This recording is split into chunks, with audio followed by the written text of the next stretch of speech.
ಮೈನಿಂಗನ್ನು ಅವರಿಗೆ ಕೊಡಬೇಕು ಅಂತ ತೀರ್ಮಾನ ಮಾಡಿದ್ದು 2016ರಲ್ಲಿ. ಇದೇ ಸಿದ್ದರಾಮಯ್ಯನವ್ರ ಸರ್ಕಾರ.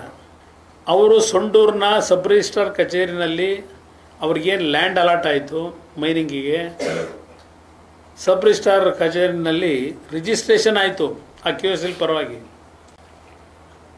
ಆಮೇಲೆ ಆ ಏರಿಯಾದಲ್ಲಿ ಅವರು ಮೈನಿಂಗ್ ಆ್ಯಕ್ಟಿವಿಟೀಸ್ ಪ್ರಾರಂಭ ಮಾಡಿದ್ಮೇಲೆ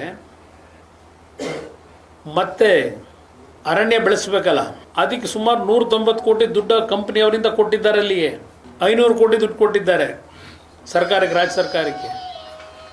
ಇವತ್ತು ನಾನು ಅದೊಂದು ಸೈನ್ ಆಗದೆ ಅಂತಕ್ಕಂಥ ಒಂದು ಅಸೂಯೆಯಿಂದ ಮುಖ್ಯಮಂತ್ರಿಗಳು ಅಧಿಕಾರಿಗಳನ್ನು ಕರೆದು ಆ ಫಾರೆಸ್ಟ್ ಮಿನಿಸ್ಟ್ರು ಪಾಪ ತಲೆಬಿಡ ಗೊತ್ತಿಲ್ಲ, ಇವತ್ತು ಆ ಸಂಸ್ಥೆಗೆ ಯಾವುದೇ ಆ್ಯಕ್ಟಿವಿಟೀಸ್ನ ಮಾಡ್ತಕ್ಕಂಥದ್ದಕ್ಕೆ ಸುಮ್ಮನೆ ತಕರಾರುಗಳು ತೆಗೆದು, ಇಲ್ಲ ನಿಮ್ಮ ಪಕ್ಕದಲ್ಲೇ ಇದೆಯಲ್ಲ ಇಲ್ಲಿ ಅವ್ರದ್ದು ಕುದುರೆಮುಖದ್ದು, ನಿಮ್ಮ ಲಕ್ಕೆ ಡ್ಯಾಮ್ ಯಾವುದು ಇದೆಯಲ್ಲ, ಯಾರೋ ನಿಮ್ಮ ಕುದುರೆಮುಖದ್ದು ಇದೆಯಲ್ಲ, ಆ ಬಿಲ್ಡಿಂಗ್ಗಳು ಅವೆಲ್ಲ ಏನೋ ವಾಪಸ್ ಕೊಡಬೇಕು. 2 ಕೋಟಿ 3 ಕೋಟಿ ಇದೇನೋ ವ್ಯಾಲ್ಯೂಯೇಷನ್ ಮಾಡ್ಕೊಂಡವ್ರೆ. ಅವೆಲ್ಲ ಕೊಡಲಿಕ್ಕೆ ಎಲ್ಲ ರೇಟಿನಲ್ಲಿ ಕೊಡ್ತೀವಿ ಅಂತ.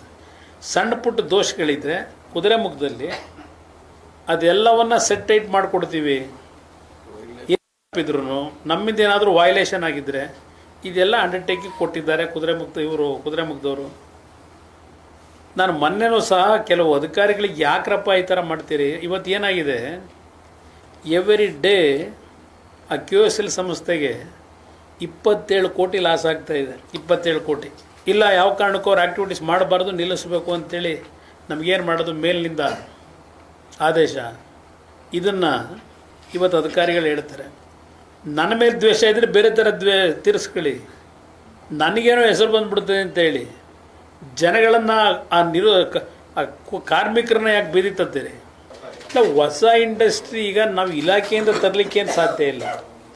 ನನ್ನ ಹೆವಿ ಇಂಡಸ್ಟ್ರಿ ಏನಿದೆ, ಹೆವಿ ಇಂಡಸ್ಟ್ರಿನಲ್ಲೂ ಬಜೆಟ್ರಿ ಅಲೋಕೇಶನ್ ಇಲ್ಲ. ಬಜೆಟ್ರಿ ಅಲೋಕೇಶನ್ ನಮಗೆ ಫೇಮ್ ತಿರುಗಿದೆ, ಬಜೆಟ್ರಿ ಅಲೋಕೇಶನ್ ಇಲ್ಲ.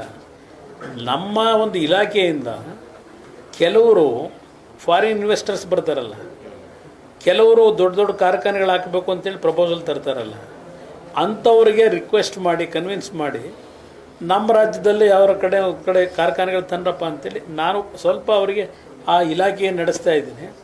ಅದನ್ನು ಸ್ವಲ್ಪ ಒಂಚೂರು ಅದ್ರ ಬಗ್ಗೆ ಉಪಯೋಗ ಮಾಡ್ಕೋಬೋದು ಅಷ್ಟೇ. ಇಲ್ಲ, ಭಾಳ ಜನ ಬರ್ತಿದ್ದಾರೆ. ಅದಕ್ಕೆ ಆ್ಯಕ್ಚುಲಿ ನೋಡೋಣ ನಮಗೆ, ಏಕೆಂದರೆ ಇದೆಲ್ಲ ಸ್ವಲ್ಪ ರಾಜ್ಯ ಸರ್ಕಾರದ್ದು ಕೋಆಪ್ರೇಷನ್ ಬೇಕು. ಈಗ ನಾನು ಕರ್ನಾಟಕಕ್ಕೆ ಬಂದ ಒಂದು ಇಂಡಸ್ಟ್ರಿ ಯಾಕೆ ಅಂದರೆ ರಾಜ್ಯ ಸರ್ಕಾರ ಭೂಮಿ ಕೊಡಬೇಕು, ರಾಜ್ಯ ಸರ್ಕಾರದಿಂದ ಇನ್ಫ್ರಾಸ್ಟ್ರಕ್ಚರ್ಗಳು ಕ್ರಿಯೇಟ್ ಮಾಡಿಕೊಡ್ಬೇಕು, ಇದೆಲ್ಲ ಆಗಬೇಕಲ್ಲ. ಅವ್ರಿಗೇನಾಗಿದೆ, ನಾನು ಕೇಂದ್ರದ ಮಂತ್ರಿ ಆಗಿದ್ದೆ ಸಹಿ ಸಾಕಾಯ್ತಾ ಇಲ್ಲ ಅವ್ರು, ನಾನೇನು ಮಾಡಲಿ? ಇಲ್ಲ, ನನ್ನ ಇಲಾಖೆಯಲ್ಲಿ ಹೇಳಿದ್ನಲ್ಲ ನಿಮಗೆ, ಆಟೋಮೊಬೈಲ್ ಇಂಡಸ್ಟ್ರಿನಲ್ಲಿ ಕೆಲವು ತೀರ್ಮಾನಗಳನ್ನು ಕ್ಯಾಬಿನೆಟಿಗೆ ರೆಕಮೆಂಡ್ ಮಾಡ್ಬೋದು, ನಾನು ಫೈನಾನ್ಸ್ ಮಿನಿಸ್ಟ್ರಿಗೆ ರೆಕಮೆಂಡ್ ಮಾಡ್ಬೋದು. ನಾನು ನನ್ನ ಇಲಾಖೆಯಿಂದ ಈ ಇಂಡಸ್ಟ್ರಿಗಳು ಪ್ರಾರಂಭ ಮಾಡೋದಕ್ಕೆ ಆ ಒಂದು ಇಲಾಖೆಯಲ್ಲಿ ಅವಕಾಶಗಳಿಲ್ಲ.